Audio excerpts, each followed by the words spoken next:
Assalamualaikum class, this is Kuratulan and today we are going to discuss second lecture of second week. These are the objectives. First is Dalton atomic theory. इससे पहले कि हम Dalton atomic theory को पढ़ें, आपको पहले पता होना चाहिए कि व्हाट इज़ थ्योरी. थ्योरी हम कहते हैं कोई भी टेंटेटिव आइडिया जो कि साइंटिस्ट प्रेजेंट करते हैं, इट एदर बी रॉन्ग और इट एदर बी राइट. तो डेल्टन स्टॉर्मिक थ्योरी जो है that was presented by the John Dalton in 1803 and the main purpose for this is to explain the existence of matter, and second one is nature of matter. These are four postulates which was presented by the Dalton.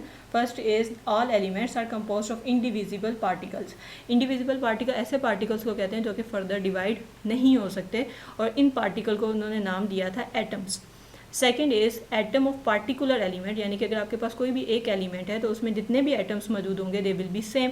For example आपके पास एक oxygen element है तो उसमें मौजूद सब oxygen के atoms same होंगे, और सेम किस चीज़ में होंगे कि उनका मैस आपके पास सेम होगा, उनका वॉल्यूम आपके पास सेम होगा.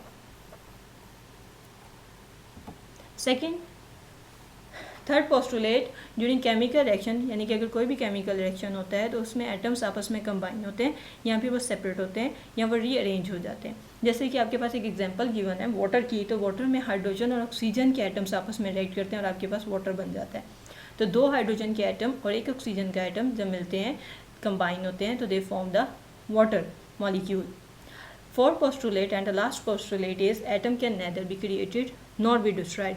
लास्ट एटम जो है ना ही आप उसको बना सकते हैं और ना ही आप उसको डिस्ट्रॉय कर सकते हैं. तो जैसे मैंने आपको पहले बताया था कि जो थ्योरी है उसमें कुछ पोस्टुलेट्स करेक्ट भी हो सकते हैं, कुछ रॉन्ग भी हो सकते हैं. तो अगर आप डेल्टन स्टॉर्मिक थ्योरी का फर्स्ट पोस्टुलेट देखें तो उसके अकॉर्डिंग जो एटम है डेट इज़ इंडिविजिबल पार्टिकल, लेकिन आपको पता है कि जो एटम है उसके अंदर प्रोटॉन्स भी मौजूद हैं, इलेक्ट्रॉन्स भी मौजूद हैं और न्यूट्रॉन्स भी मौजूद हैं और कुछ और सब पार्टिकल्स भी मौजूद हैं. तो हम आप एटम को एक इंडिविजिबल पार्टिकल नहीं कहते हैं. So this postulate is wrong.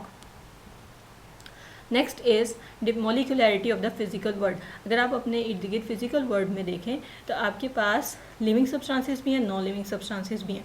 तो अगर आप उनको ऑब्जर्व करें तो they all are composed of elements, यानी कि आपका अपना अगर बॉडी सिस्टम देखें तो उसमें बहुत से एलिमेंट्स मौजूद हैं, कार्बन, हाइड्रोजन, ऑक्सीजन, नाइट्रोजन वगैरह.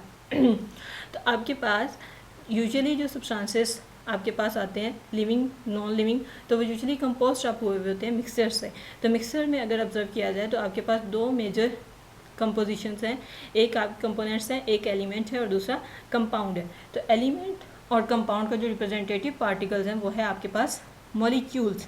अब मॉलिक्यूल आप किसको कहते हैं कि एक मॉलिक्यूल स्मॉलेस्ट पार्टिकल है किसी भी सब्सटेंस का जो कि इंडिपेंडेंटली एग्जिस्ट कर सकता है. सेकेंड इसकी डेफिनेशन है कि इलेक्ट्रिकली आपके पास न्यूट्रल होगा. जैसे आपके पास कार्बन डाइऑक्साइड का मॉलिक्यूल है तो इसमें कार्बन का एक एटम है और ऑक्सीजन के दो एटम्स हैं और इलेक्ट्रिकली न्यूट्रल भी है and it is stable. Next is molecularity. Molecularity कहते हैं कि अदर आपका जो मॉलिक्यूल है that is composed of one atom or more then one atom. तो अब अगर आपके पास नोबल गैसेस को देखें, helium, neon, argon, krypton, xenon, तो ये आपके पास ओनली वन एटम से मिलकर बनी होती है. तो हम कहते हैं monoatomic molecules. Mono means one and monoatomic means those molecules which are consist of only one atom. Poly means many. तो पॉलीएटॉमिक मॉलिक्यूल्स वो मॉलिक्यूल्स होंगे जिनमें एक से ज़्यादा एटम्स मौजूद होंगे, 2, 3, 4, 5, 6 एंड सो ऑन. तो जैसे आपके पास एग्जांपल गिवन है carbon monoxide, it is composed of 2 atoms, one is carbon atom and the other one is oxygen atom. Second example is water. Water is composed of hydrogen and oxygen, one atom of oxygen and 2 atoms of hydrogen. For example आपके पास molecules में भी small molecules में भी large molecules, तो हम इनको कहते हैं micro molecules and macro molecules. जैसे आपके पास एक वाटर है तो ये सिर्फ 3 एटम से मिलकर बना हुआ है तो हम इसको कहते हैं माइक्रो मॉलिक्यूल. इसके अलावा क्ले, सैंड, ये आपके पास जॉइंट मॉलिक्यूल्स आते हैं, हम इनको कहते हैं मैक्रो मॉलिक्यूल्स. तो अगर आप अपने इर्द गिर्द नेचर में ऑब्जर्व करें तो पेट्रोल, कोल, लिविंग थिंग्स, इन सब में बहुत से मॉलिक्यूल्स हैं वो मौजूद होते हैं. लिविंग थिंग्स में अगर आप देखें कार्बोहाइड्रेट्स, प्रोटीन्स, फैट्स, लिपिड्स, जिनको आप बायोलॉजिकल मॉलिक्यूल्स कहते हैं, ये सब आपके पास मैक्रो मॉलिक्यूल्स हैं. तो in the end concluding points हमारे ये हैं कि अगर आप फिजिकल वर्ल्ड में देखें एदर इट इज़ लिविंग और नॉन लिविंग, जो मैटर है that is composed of molecules.